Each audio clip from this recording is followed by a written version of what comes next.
The Minnesota Timberwolves have just unveiled a bold strategy for their young phenom, Joan Beringer, and it's a move that could shape the future of the franchise. But here's where it gets controversial.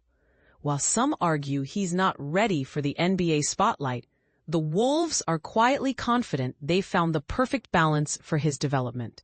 Let's dive into why this plan might just be a game changer or a risky gamble.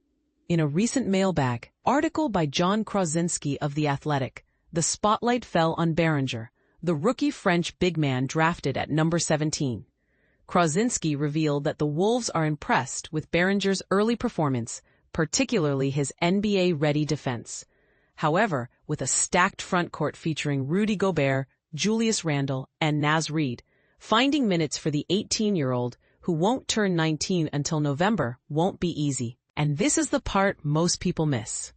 The Wolves plan to ease him into the league by splitting his time between the NBA and the G League, a strategy that could either fast-track his growth or leave him in limbo.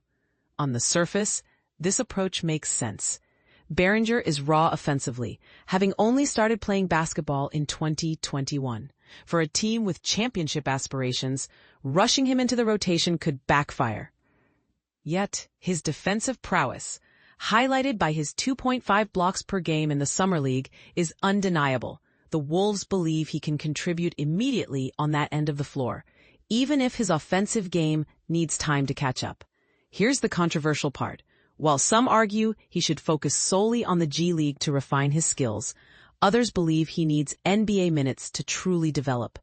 The Wolves seem to agree with the latter, planning to sprinkle him into games sporadically, especially in situations like foul trouble or against weaker opponents. But is this enough? Or are they risking stunting his growth by not giving him consistent playing time?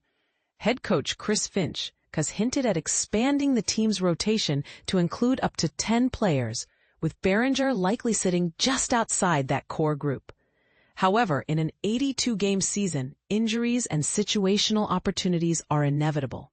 For instance, at 33, Gobert's minutes might be managed more carefully, potentially opening the door for Beringer. But will these sporadic minutes be enough to justify his spot on the roster?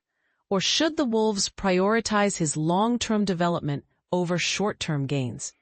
Here's a thought-provoking question for you.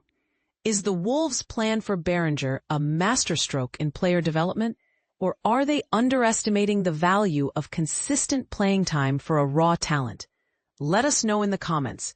This is a debate that's sure to spark differing opinions. Ultimately, Beringer's upside is immense, and his defensive skills alone make him a tantalizing prospect.